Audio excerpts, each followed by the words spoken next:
Charlie Hebdo mempublikasikan ulang kartun yang memicu serangan 2015 yang mematikan. New York Times mengabarkan, keputusan majalah satir Prancis untuk mengedarkan ulang kartun tentang Nabi Muhammad dan Islam bertepatan dengan dimulainya persidangan yang telah lama ditunggu untuk serangan yang menewaskan 11 stafnya. Majalah satir Prancis Charlie Hebdo telah menerbitkan ulang kartun yang sama tentang Nabi Muhammad dan Islam yang memicu serangan mematikan terhadap majalah tersebut pada tahun 2015, sebuah tindakan yang akan dilihat oleh beberapa orang sebagai komitmen untuk kebebasan berbicara dan oleh orang lain sebagai provokasi sembrono. Publikasi tersebut bertepatan dengan dimulainya pengadilan terorisme yang telah lama ditunggu-tunggu terhadap orang-orang yang dituduh sebagai kaki tangan dalam serangan itu dan berpotensi menjadi katarsis bagi negara yang sangat terluka oleh tindakan brutal itu. Majalah tersebut memposting kartun tersebut secara online pada hari Selasa dan muncul dalam cetakan pada hari Rabu. Editor Charlie Hebdo menulis dalam edisi baru bahwa tidak dapat diterima untuk memulai persidangan tanpa menunjukkan potongan bukti kepada pembaca dan warga. Tidak menerbitkan karikatur akan dianggap sebagai kepengecutan politik atau jurnalistik, tambah mereka. Apakah kita ingin hidup di negara yang mengklaim sebagai negara demokrasi besar, bebas dan modern, yang pada saat yang sama tidak menegaskan keyakinannya yang paling dalam?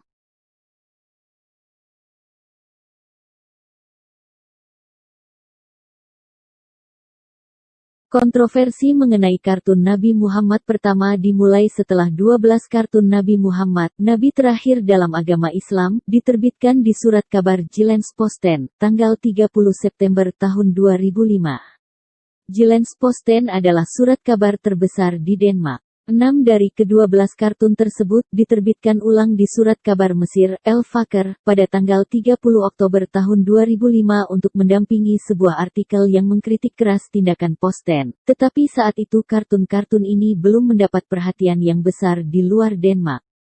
Hanya pada Desember tahun 2005, saat organisasi konferensi Islam mulai menyatakan penentangannya, barulah kontroversi ini menghangat di dunia.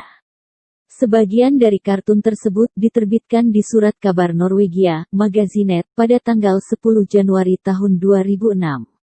Koran Jerman, Die Welt, surat kabar Prancis France Soir dan banyak surat kabar lain di Eropa dan juga surat kabar di Selandia Baru dan Yordania. Pada tanggal 12 Februari tahun 2008, polisi Denmark menahan 3 orang, 2 Tunisia dan 1 orang Denmark keturunan Maroko, yang dicurigai merencanakan membunuh Kurt Westergaard, kartunis yang menggambar kartun bom di Serban. Keesokan harinya, kartun-kartun karya Westergaard tersebut dimuat di Jyllands-Posten, Politiken, dan Berlingske Tidende. Kedua peristiwa tersebut sama-sama menimbulkan kemarahan di seluruh dunia Islam.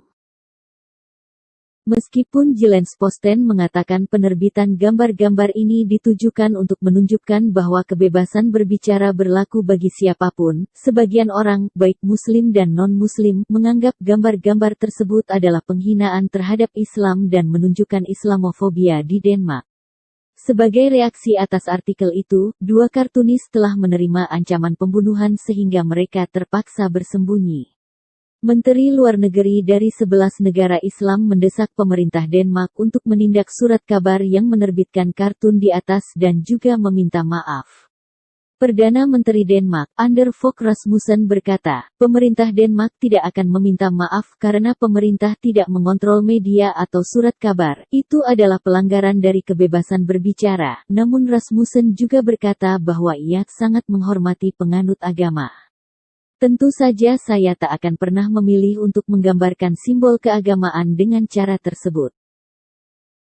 Serangkaian penghinaan terhadap Muhammad bukanlah tidak berdasar, bahkan sumbernya banyak yang berasal dari kitab-kitab Islam sendiri. Kejanggalan Muhammad sebagai nabi sering diulas bebas oleh semisal Christian Prince, David Wood, dan mungkin tidak berlebihan jika disebut ribuan apologet yang tersebar di seluruh dunia dengan macam-macam platform media sosial. Dengan kebebasan berpendapat dan kecanggihan teknologi informasi saat ini, maka sangat wajarlah jika kami mempertanyakan apakah benar kesimpulan berikut ini. 1. Benarkah Muhammad tidak mampu mengadakan satu pun mukjizat? Kalaupun ada, itu berasal dari hadis tak sahih yang dibuat ratusan tahun kemudian sesudah Muhammad wafat. Misal tentang mujizat Muhammad membelah bulan, ini pun berasal dari mulut Muhammad sendiri. Bukankah jika tak ada saksi, sama dengan konyol? 2. Benarkah Muhammad sendiri yang mengklaim bahwa dirinya adalah nabi? Nabi-nabi di Israel tidak ada yang menyebut dirinya sendiri sebagai nabi, tetapi segala ucapan dan mujizat yang membenarkan bahwa dia nabi sehingga orang-oranglah yang menyebutnya nabi, bukan atas pengakuannya sendiri. 3. Benarkah Muhammad dengan sengaja mengarang kitab suci sendiri dan mencoba membenarkan bahwa kitabnya asli bukan palsu? Nabi-nabi Israel seperti Musa, Yesaya, Daniel, juga menulis kitabnya sendiri tapi tidak ada klaim-klaim bahwa kitabnya adalah kitab suci asli atau palsu. 4. Benarkah Muhammad dengan sengaja menciptakan agama sendiri dan mencoba membenarkan bahwa agamanya adalah agama asli berasal dari Tuhan, yang merupakan kelanjutan dari agama-agama sebelumnya? Padahal Tuhan yang sejati tidak pernah menciptakan agama apapun. Yahudi dan Kristen adalah hasil penamaan masing-masing umat untuk lembaga mereka, bukan nama dari Tuhan. Ajaran Tuhan adalah universal. 5. Benarkah Al-Quran dikatakan sebagai kitab suci kelanjutan dari kitab-kitab suci sebelumnya yang juga diturunkan oleh Tuhan kepada Nabi Musa, Nabi Daud dan Nabi Yesus? Padahal Tuhan yang sejati tidak pernah menurunkan kitab suci dalam pengertian harfiah. Yang Tuhan berikan kepada Musa adalah 2 loh batu, bukan kitab. Demikian juga kitab Zabur, Mazmur, bukan kitab yang jatuh dari langit yang diberikan Tuhan kepada Daud, dan apalagi Injil, bukanlah kitab yang ditulis oleh Yesus. Bukankah kesalahkaprahan dalam pemahaman ini sebagai bukti kalau Muhammad nabi palsu? 6. Bukankah banyak kisah-kisah Islam yang mencatut dongeng-dongeng kafir dari agama-agama pagan di Timur Tengah, di antaranya kisah tentang Tuhan pernah mengutuk manusia jadi kera, monyet.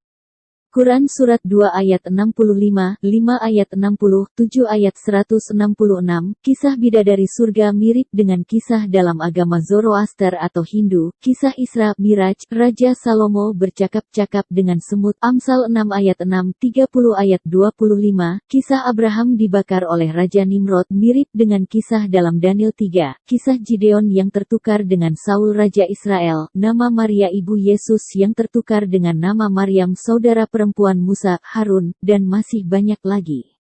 7. Bukankah kejahatan yang tak terperikan yang pernah dilakukan sang nabi? Memang sebelum Muhammad terusir dari Mekah, tingkah lakunya biasa-biasa saja. Tapi semenjak dia hijrah ke Madinah, dengan didukung oleh tentara Ansor yang notabene asli Madinah, gerombolan baru ini suka merampok para pedagang yang melintasi perbatasan Mekah-Madinah, sekaligus memperkosa para tawanan wanitanya.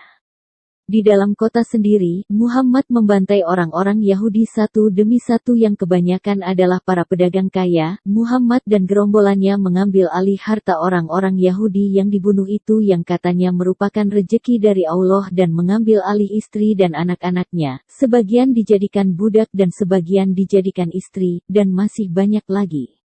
Sumber, www.christianwarrior. Blogspot.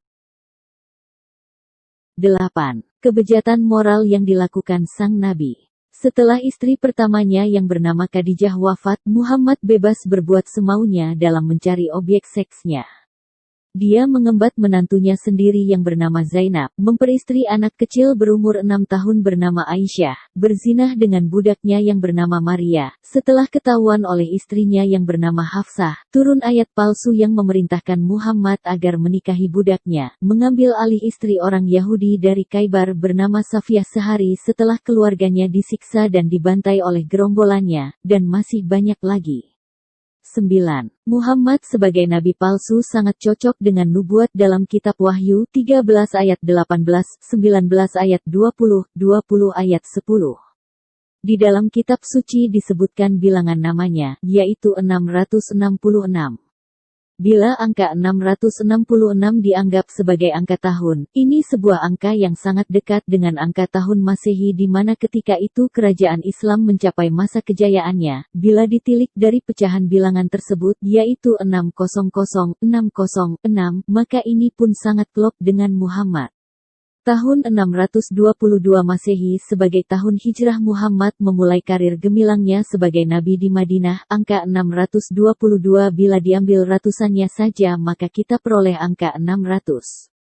Usia 63 Muhammad wafat di pelukan Aisyah karena racun ganas yang menggerogotinya hampir selama 3 tahun. Bila diambil angka puluhannya saja akan diperoleh angka 60. Muhammad lahir pada tahun 571 per 572 Masehi, bila dijadikan angka abad akan kita peroleh angka 6. Sehingga terbentuklah angka 666. Apalagi jumlah ayat dalam Al-Quran, yang jumlahnya 6.666 ayat. Sungguh fantastis, semuanya serba 6, dan bila angka itu dipecah akan menjadi 6000, 600, 606. Kenapa saya coba menghubungkannya dengan Muhammad? Pertimbangan ini diambil karena kata nabi palsu dalam kitab Wahyu ditulis dalam bentuk tunggal, bukan jamak. Artinya hanya ada satu nabi palsu yang perlu mendapatkan perhatian serius. Dan sepanjang sejarah manusia, hanya Muhammadlah yang perlu mendapatkan perhatian khusus, sebab dia secara terang-terangan menentang Yesus sebagai Tuhan, pengaruhnya mendunia, dan ajarannya telah menyebabkan kehancuran besar dan menewaskan ribuan orang bahkan jutaan orang akibat dari buah-buah yang dihasilkan oleh pengikutnya, seperti dari kasus-kasus bom bunuh diri maupun peledakan gereja. Islam sangat membenci Yahudi dan Kristen, nah, siapa lagi kalau bukan dia? Bukankah sejak dari zaman Taurat sampai zaman Yesus, iblis memang selalu berusaha untuk menghancurkan umat Tuhan? Kita jangan membenci Muslim, sebab mereka cuma korban. Mereka begitu karena nabinya. Mereka bejat dan jahat juga karena nabinya. Kita seharusnya merasa iba dan kasihan kepada Muslim.